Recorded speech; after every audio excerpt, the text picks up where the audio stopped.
All right, this is the second of 3 videos where I'm going to be talking about Galdr and Seidr. This is the Seidr video. I talked about the Galdr video before in the previous video. I'm doing this on Indigenous Peoples Day, so I'm wearing my beautiful Ramapo shirt right here. I'm always doing this backwards from what I can see. This is my beautiful Ramapo shirt. And for those of you who don't know, the Ramapo are an indigenous group that are a remnant population of the original Munsee Lenape people who inhabited most of New Jersey and the lower part of New York State.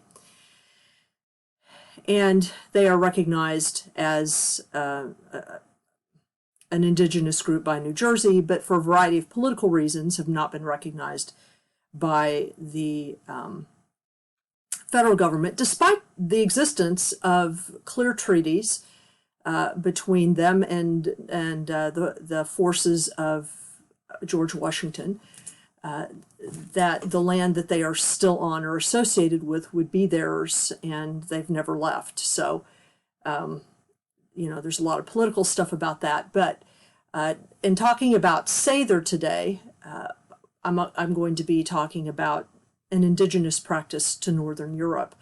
And though it's often associated principally with Scandinavian or German sources or German or Scandinavian practitioners, the roots of the practice are obviously much older than that, and probably represent a form of divinatory trance practice that transcended ethnicity, because the Finns and the Sami do very similar things, as well as other indigenous groups in Northern Europe. So I'll be talking a little bit about that, but mostly we'll be concentrating on Seidr.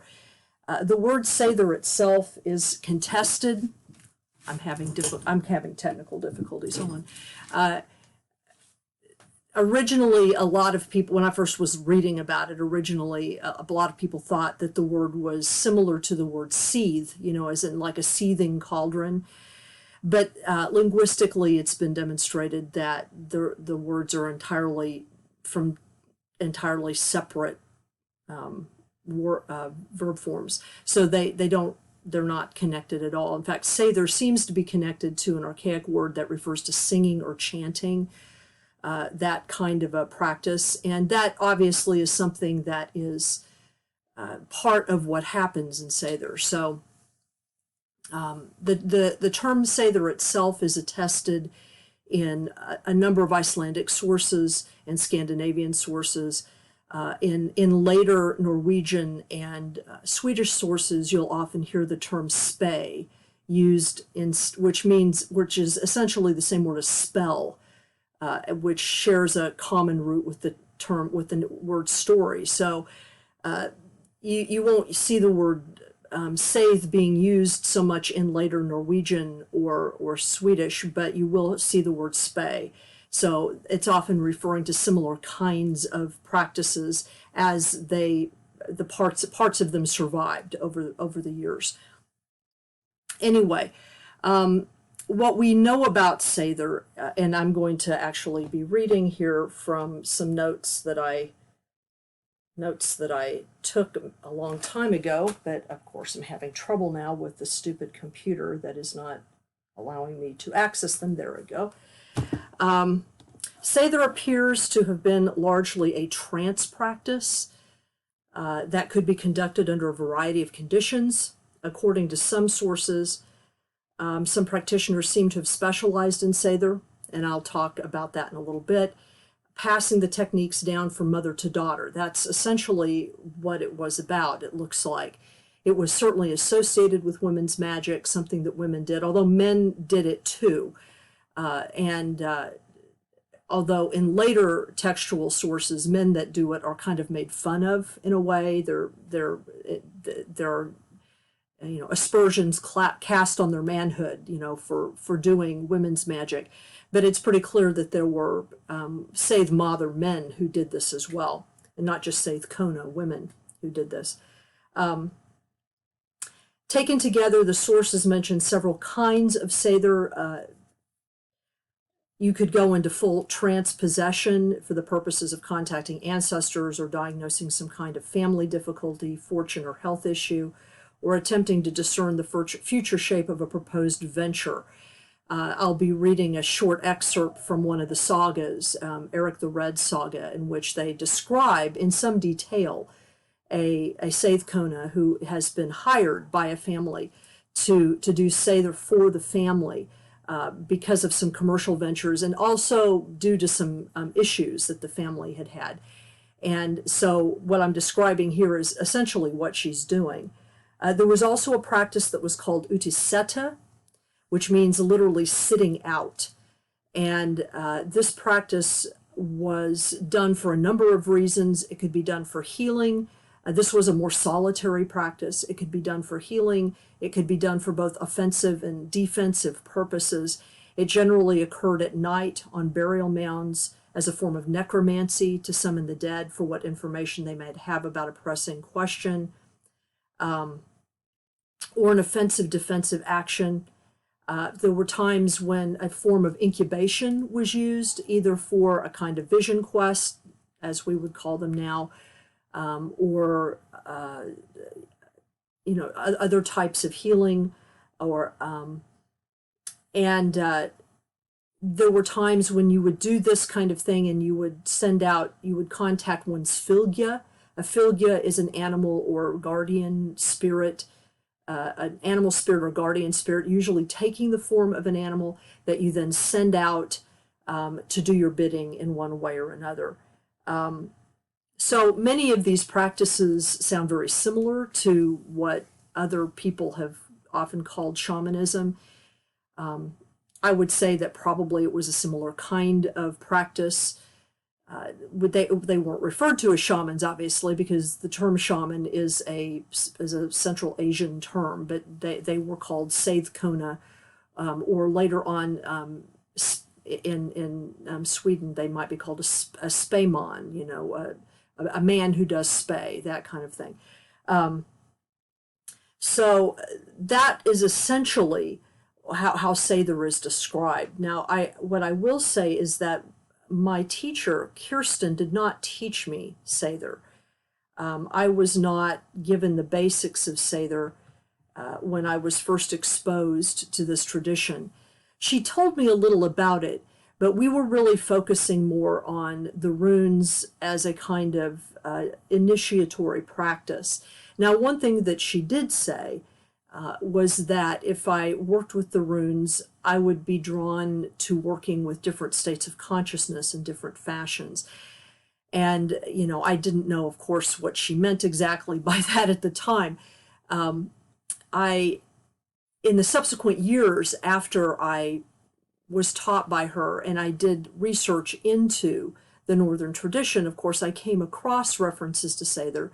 And from the descriptions that I saw of it, it seemed to me to be very similar to some of the things that I saw were going on at the time. And this was the early to mid 80s. So for those of you who are old enough to remember this, this was a time when channeling was like a really big deal. All the Seth material was being published. Jane Roberts had recently died. J.Z. Knight was channeling this entity named Ramtha. There were other spirit channels like Lazarus and a whole bunch of others that were out there. And so this was sort of like the great age of channeling, if you will. And so this seemed to be somewhat similar. I mean, obviously there were differences, but it seemed to be a similar kind of thing. So I decided that I would investigate Seidr, and I'll talk a little bit about what that process involved in a few minutes. But first I wanted to actually read an account of a Seidr. This is a fairly detailed account that occurs in the saga of Eric the Red. And this was, her name was Thorbjorg. We actually have her name.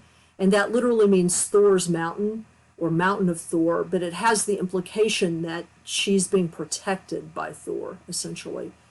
And this happened in Greenland, not in Iceland. and she carried in addition to the garb that is described in some detail, she also carried a symbolic distaff, or a Seidr, a Seidr staff. And actually, the symbolic distaff is really important. And when we talk about runes later on in this series, I will talk about the importance of this of the idea of the distaff and spinning and the Norns, and how that's kind of like it's sort of like a deep unseen underpinning of certain aspects of the runes, even I would argue some of their shapes, and that this has been largely ignored by or not seen or not understood by many people who comment on the runes. And it's because Uthark has been ignored, essentially. You know, the female component of the rune row has been ignored for the most part. And so we'll talk about this, but this distaff is really important because of how it connects the Seidr to the Norns and to certain ideas about the creation of realities. And also it connects her to the stars and some goddess figures in some interesting ways. So anyway, so she was being led in the story, or the account, she was contracted by this family to come and do Seidr for them. And so they had set up this high seat for her in the middle of their longhouse, and they were going to surround her, and she was going to, contact the ancestral spirits or the primal spirits of the different worlds and tell them what they could expect of their new ventures and the next, maybe few years of their life.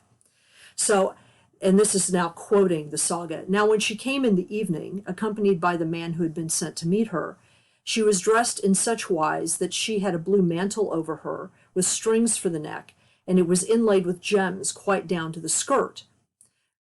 On her neck she had glass beads. On her head she had a black hood of lambskin lined with ermine. Now, this is important because all of this indicates that she is fairly wealthy. She has probably either inherited this regalia or has assembled it through the course of her life. The fact that it's very rich, that she has gems, that she has glass beads, that are trade beads, this indicates that that at least her or her family have been successful. Seidr, they've been able to do this stuff for trade over the course of her life. And according to scholars who have looked carefully at this description, and then looked at this description within the larger sort of narrative context of the saga itself, it seems to indicate that at least the saga writers want the reader to believe that she's kind of an outsider. She's possibly Finnish. She's possibly not the same ethnicity, if you will, as the family. But of course, we don't know that for sure. There's no way to know that for sure. But she certainly stands out because she's very richly attired. Then it mentions her staff, a staff she had in her hand with a knob thereon. It was ornamented with brass and inlaid with gems round about the knob, in which she kept the talismans needful to her in her wisdom. So she carried a medicine bag, basically. These staves, or Seidr, were between about 2 and 3 feet long. They were kind of like long scepters. Some of them have survived. They were often of wrought iron, actually, or were metal in some way, were forged. They were not wooden staves. And they were often ornamented on one end. And from this ornamentation, there was like a medicine bag. I have a medicine bag here. It's more of a native design, but some of these medicine bags have survived in tombs. So we kind of have a sense of what they looked like. And they contained herbs, and they contained talismans and divinatory devices, and, all the things that medicine bags contain, but they were all carried on this staff. Now around her she wore a girdle of soft hair, or a belt of touchwood, and therein was a large skin bag. And she wore hairy calfskin shoes on her feet with long and strong-looking thongs to them and great knobs of latten at the end. What latten is a kind of ornamental brass, which was highly skilled and sought after. It was a different alloy than regular brass, and it was very shiny. It would have a very high sheen. And so she actually had these like at the end of her bootlaces. Now, we also know that it was not uncommon for people that were attired in this way to have bells, small bells, usually brass bells, that would be, tied to their clothing or to other parts of their regalia, so that they would sort of make jingling noises as they walked. And we know this because some of this regalia has survived, and some of it is described actually in some later texts. So what this indicates is that this woman was wealthy. She was considered to be a specialist. She brought with her a group of women who surrounded her when she started the actual process. Prior to this, it indicates that she had eaten only a certain meal that consisted of, and then was given more food, a little bit more food by the family, that consisted principally of organ meats of animals. And then when she would start, the women would gather around her. It was implied that they're all related, that this is not just her that does this, but an entire family that does this. And they chant Galdr, chant various spells and songs around her, charms of protection. She goes into trance, and she speaks for the ancestors. And it's a fairly extended passage. In the case of this particular family, some of the news that she had to give them was not necessarily very good. It was sort of a warning. And then, she wrapped it up and left, and so that's like the fullest account of Seidr that we have. According to mythology, it was Freya who was associated with Seidr practice. And according to the texts that we have, it was Freya who taught Odin how to do Seidr. So in a sense, I mean, there are many, academics who have said, well, this is an indicator that, the older practices of the people who lived in Europe prior to the coming of the Indo-Europeans were taught this practice. That I'm sure that was probably true, although, the Indo-Europeans may have had their own trance practices as well. And it's also a story, say many academicians, of female magic being transferred to males, although males were not ever looked upon very well if they did this kind of magic, even though Odin was said to do this kind of magic.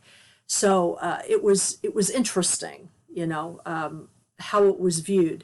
What is clear is that by the end of the Christian period, women who did this kind of work were considered to be fearful by a lot of people. They were held in high regard, but they were also feared.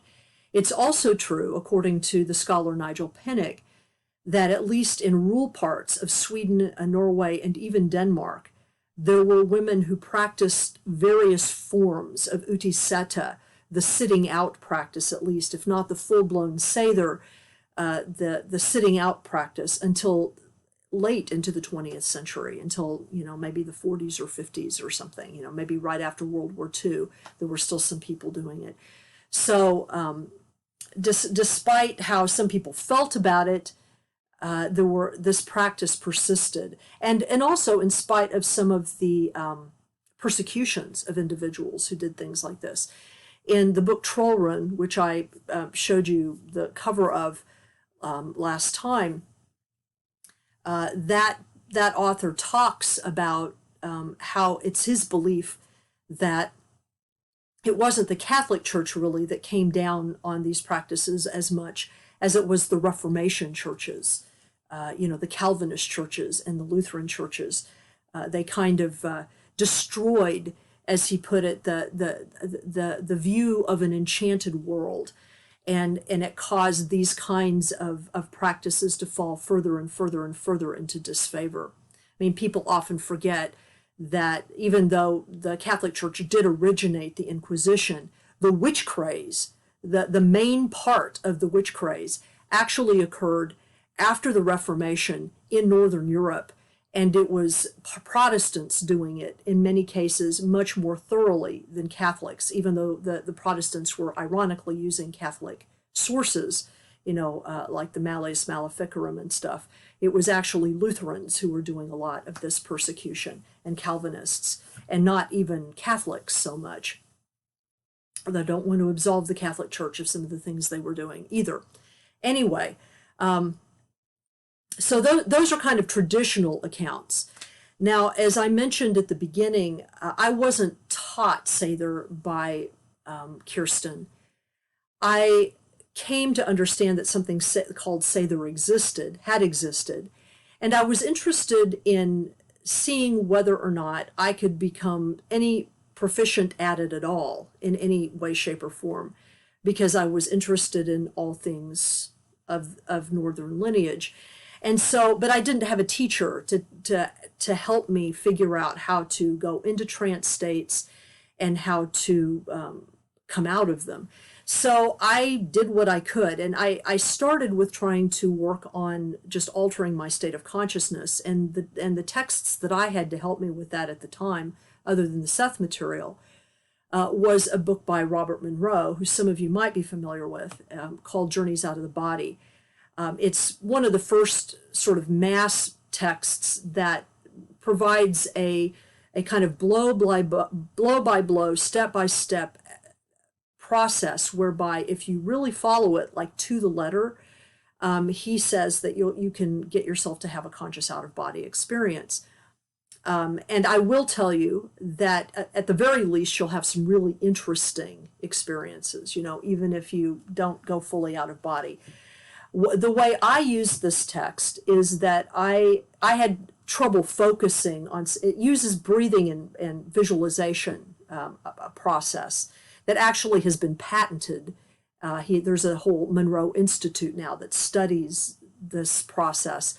But at the time, I had trouble using his method because I couldn't focus very well. So I used a rune that Kirsten had given me as kind of a beginning focus rune that I was to use as a way of protecting myself when I did any kind of work.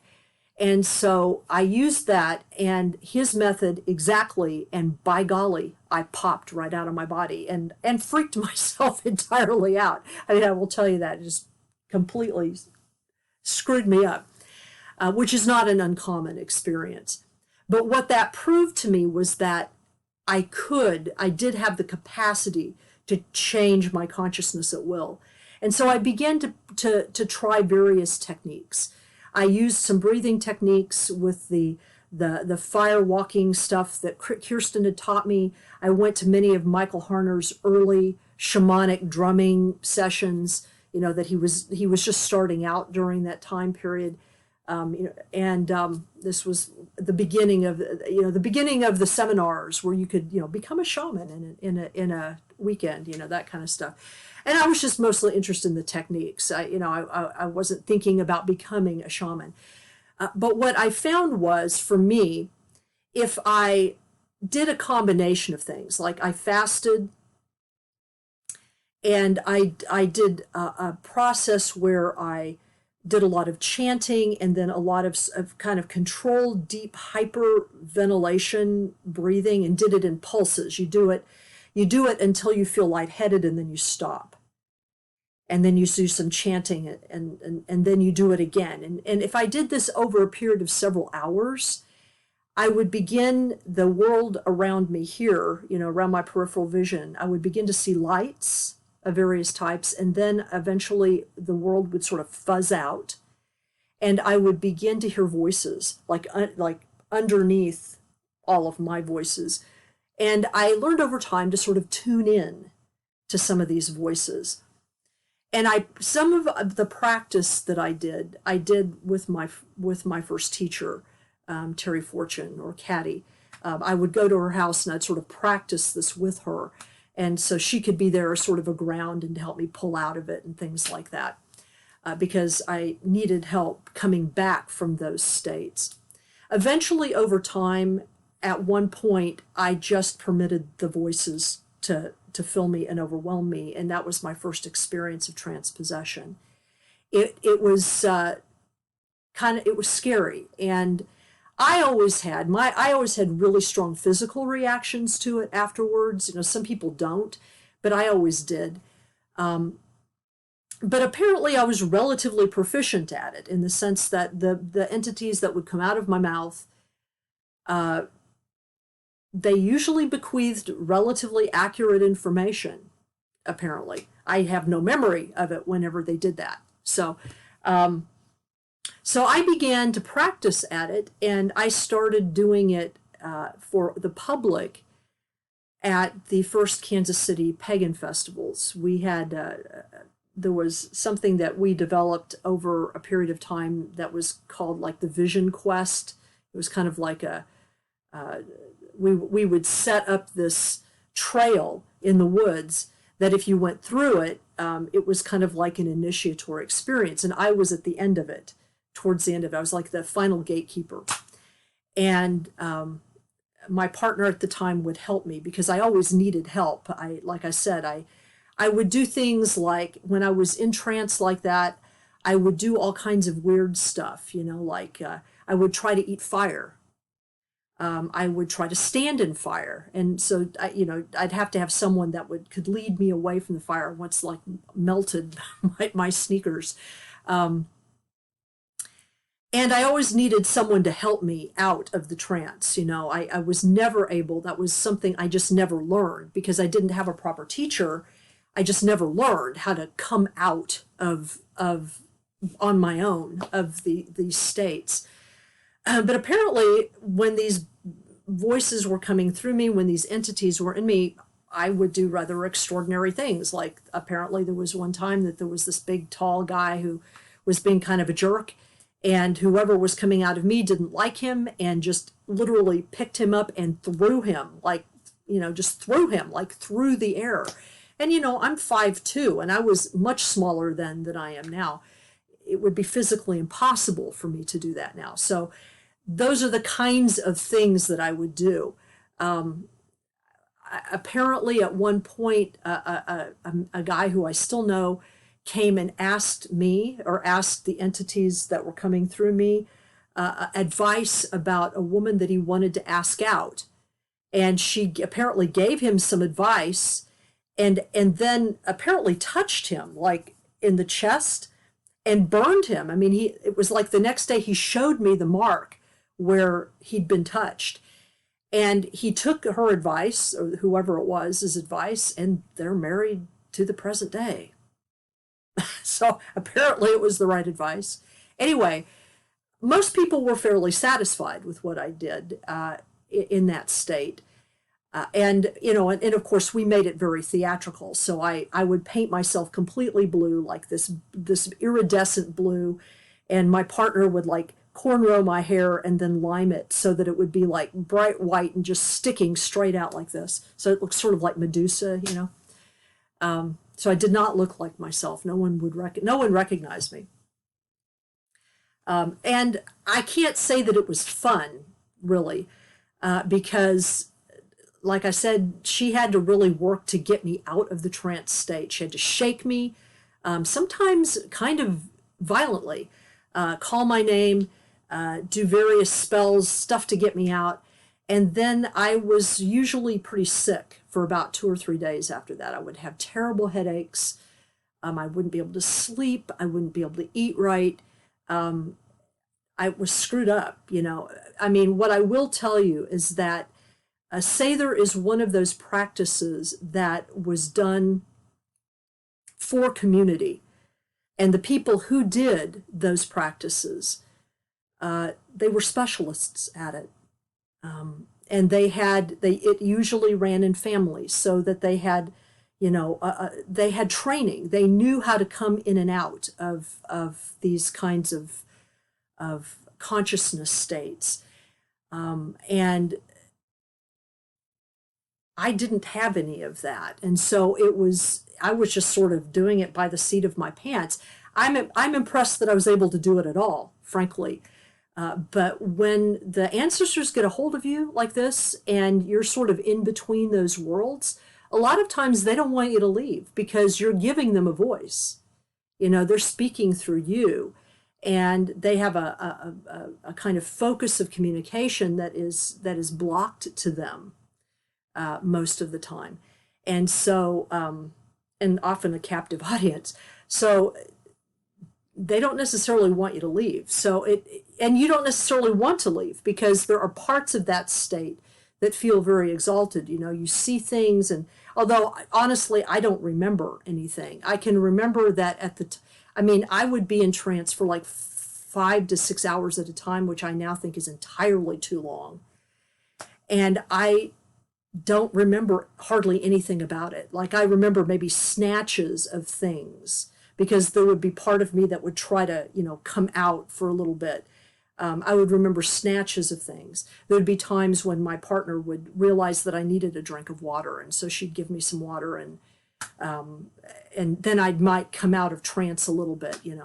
It was kind of dangerous, and I wouldn't recommend that you necessarily do what I did. I still do certain types of trance work, but I stopped doing the full possession trance at a certain point, because, well, I'd started graduate school, and also it was just physically too difficult for me. I didn't like being sick. I didn't like not being able to come back. I wasn't always in control of who spoke through me. And I think that that's important too, kind of to get a training about how to, kind of a discernment there, which means you have more conscious control of the states. And so I never really became proficient in that way. And I also didn't have an audience for it. My own spirituality began to change. I realized I needed to do some different things for myself in my life. And so it sort of pulled me away for a while from the heathen community, from the neo-pagan community. And so I just gave the practice up. Now in Sufism, I have learned practices of light trance. I don't do the full possession anymore. I don't even really want to do the full possession anymore. There's no real reason for me to. But I did learn techniques through my Sufi training of how to control light trance states, so that I can send my consciousness out and still remain in control. I do it for healing, and for certain kinds of divination, and for certain kinds of remote spiritual work that I do with people. So I guess my experiences doing Seidr stood me in good stead, because when I was learning the Sufi stuff, I already had some experience of different changes in consciousness. If you're interested in doing Seidr, however, or interested in experiencing Seidr, there are some resources that I can give you, and that's kind of where I'm going now. Now, the one thing I do want to talk about is what we do know is that women who practiced Seidr, or who practiced Spey, for example, they often kept their charms around themselves in one way or another. I mentioned the medicine bags, but there was another way in which charms could be kept or worn. I'm trying to pull this out here from its bag. I have here an old silk feng shui bag, which is lovely for these kinds of things. But this is something that I made for myself when I do certain types of healing ceremonies.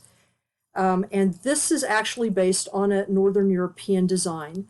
This top ornament here, which these are horses, this top ornament here was very specifically intended to hold your charms. And this would be like a necklace that you would wear, and then all these charms would be,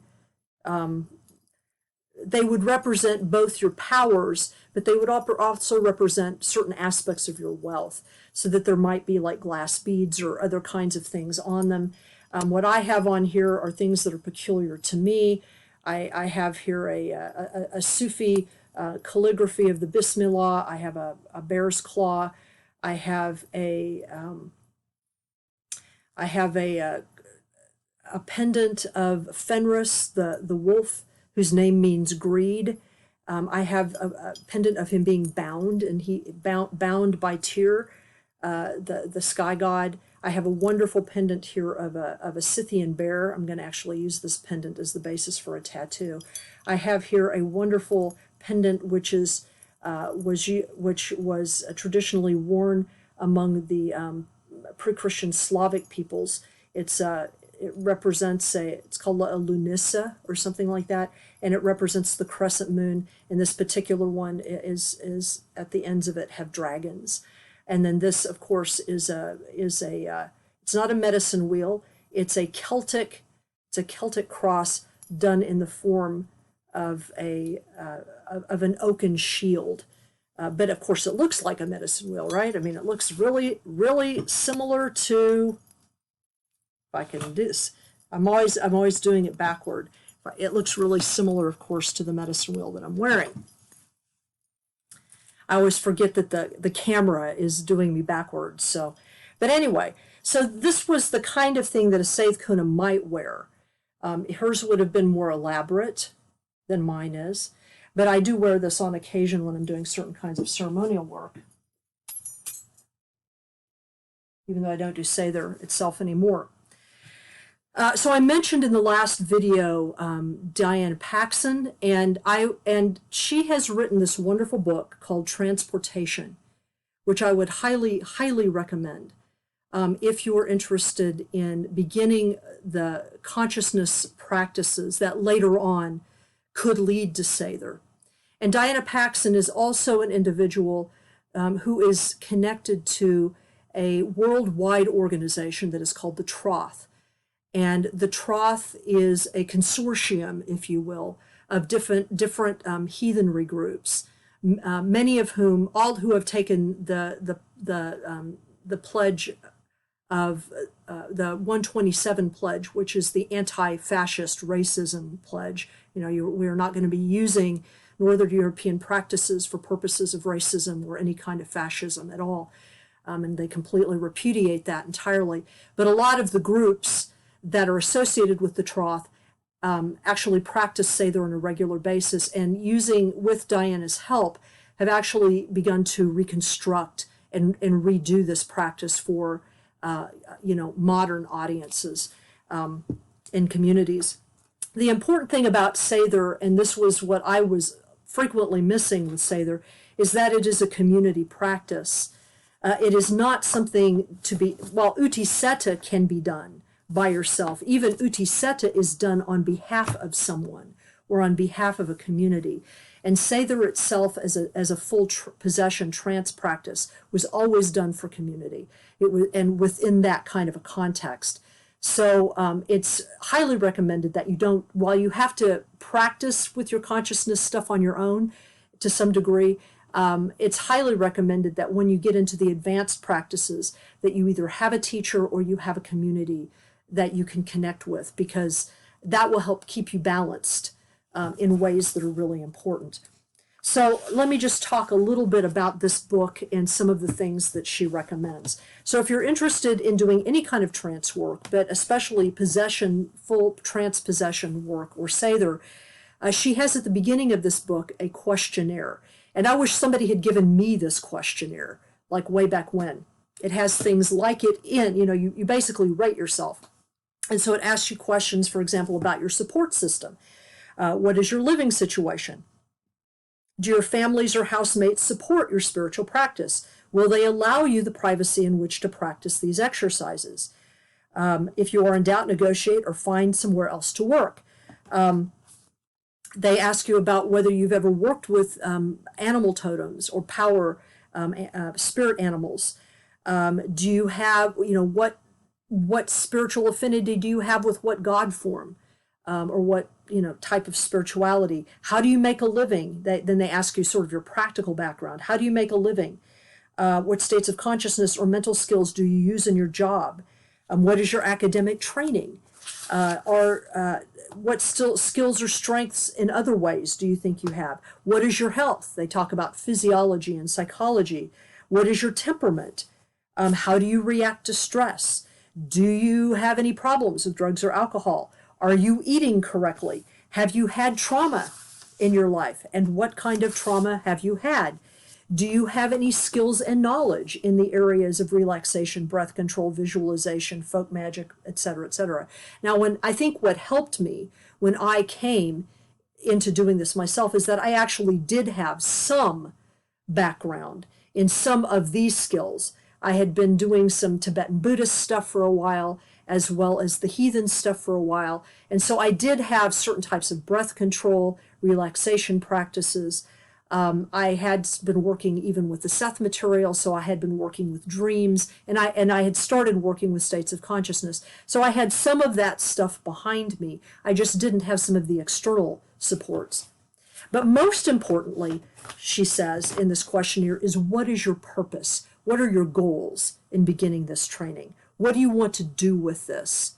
What is your point in doing this? I mean, my point in starting this when I began was that I just wanted to see if I could do it.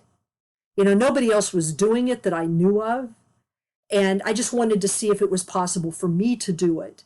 But I didn't have any goals beyond that. I didn't have a lot of goals to do this as a service thing, or I didn't. And so as a result of that, eventually I just sort of ran out of my steam there and realized that, my curiosity about whether or not I could do this or not had been solved. I had reached my goal. So I needed to either come up with a different goal or start doing something different. So that's what I started doing, was doing something different. So you need to know what your purpose is. If you are going to put yourself through this kind of rigorous training with the ancestors, you need to make sure that it is what you want to do. She also provides some beginning protection stuff. Now, the protection stuff that she does in here is different than the protection stuff that Kirsten gave me originally. And so I wanted to share what Diana Paxson presents. When Kirsten first started teaching me, she taught me about the top rune here, which is Elhaz, or Algiz as it's often called. It's sort of an all-purpose protection rune, and it also connects a person. It's obviously looks like it's connected to the world tree, which it is, but it also connects a person to their female Dizr, their female ancestral spirits, and it's connected to the Valkyries essentially, which were kind of representations, warlike representations of the Dizr. And when I teach students, if they're interested in heathenry, and I'm teaching them something other than Sufism, I will often give them this rune as a protection rune. There are a couple of other protection runes too that work pretty well for specific things, but this is the one that I often give them because it was the one given me. Kirsten also gave me a very particular Galdr, or a charm, to use with this in order to protect myself, but it's a charm for me. It's not a charm I can share. So it's kind of a secret charm for me. Diana Paxson in this book, Transportation, uses a Galdr that's been adapted from I believe it's a 13th century manuscript, a trolldom book collection that uses this rune right here, Sig or Sawilo. And this is a rune which in the previous Galdr video I indicated can be a healing rune because it can deal with health and wholeness, but it also is a rune of protection in that it dissipates negative energies, and it encourages a person's sort of internal sun, if you will, to shine. So it can also be used protection, and it's also it moves swiftly, and is connected to the idea of victory. or a victorious outcome, which is why the Nazis like to double this and use this, tried to use it for their own purposes. What they forgot is that if you're not using it with the right intention, it can also zap you pretty good and proper. So, but of course they weren't really occultists, they were just jerks. Anyway, using that Sig rune, Diana Paxson in this book provides a Galdr that you can use to protect yourself. And if you get this book, which I would recommend, it's on page 21, and it's called the Sith Galdr. It's an 11th century manuscript. I stand corrected, and it was used to protect travelers at the beginning of a journey. So you use this as like a sigil. You use Sig as like a sigil, and you say, with the sphere, you imagine a sphere around you, and you say, with the sphere I gird me round, and you turn clockwise, drawing a circle around yourself with your finger, wand, or staff. If you have a Seidr staffer, you could use it. By God's grace may I be bound. Now this is in a blended troth manuscript. If you don't want to say God, you can use, whatever deity, whatever protective deity you use or you want to use. Odin, Freya would be the two most appropriate.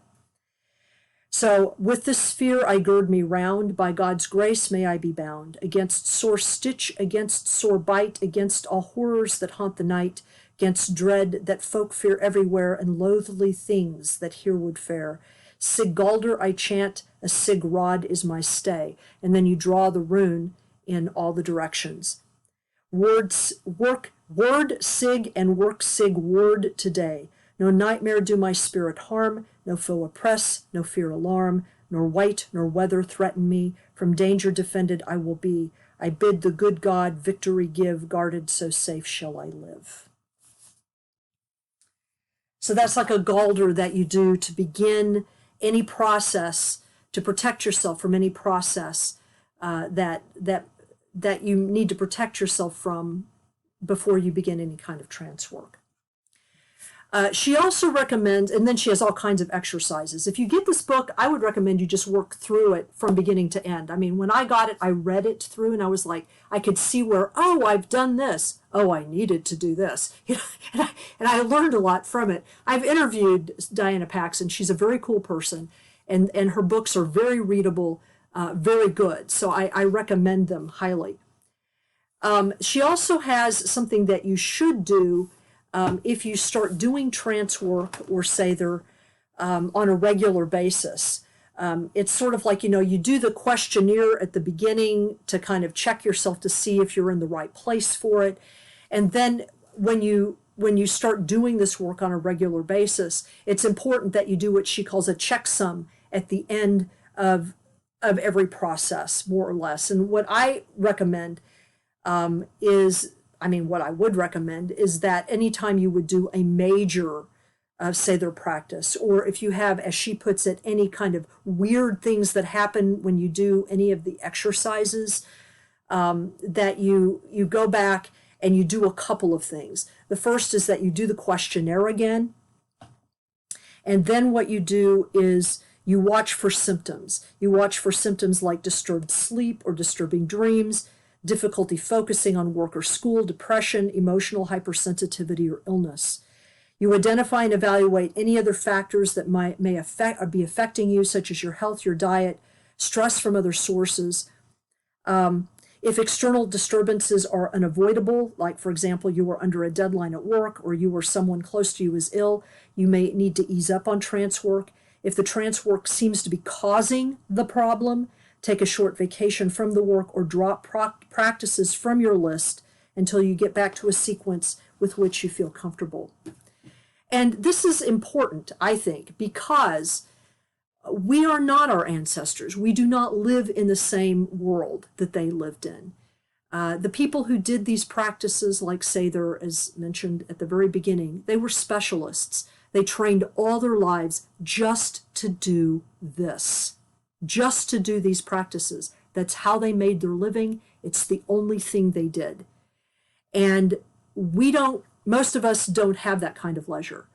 We have jobs, we have kids, we have lives, and we don't have it's difficult for us to carve out, and I mean, for me, it's difficult enough for me to carve out enough space to actually watch my favorite shows like Star Trek Discovery, like one episode, let alone have the hours and days and weeks that are necessary in order to try to cultivate what would be a full-fledged Seidr practice. That's part of the reason why Sufism in many ways works for me a lot better, because it's a trance practice that you can do on the go. You know what I mean? You can go on retreat and really concentrate on things at certain times, but then the rest of the time you can do prayers and go into trance for 10 minutes, boom, come out, and you're on your way. You're grounded and you're on your way. So it's not as involved a process. This is important because we're supposed to be in this world. No matter how crappy this world is, we're supposed to be here. And we're not of any help to each other or the ancestors if we make ourselves sick with these practices. So my advice is Diana Paxson's advice, and use my experience as the guide there, because I had to make a determination in my life that this was something that I could not do at this level. Although I completely believe in it and I completely value the experiences that I had as a result of it.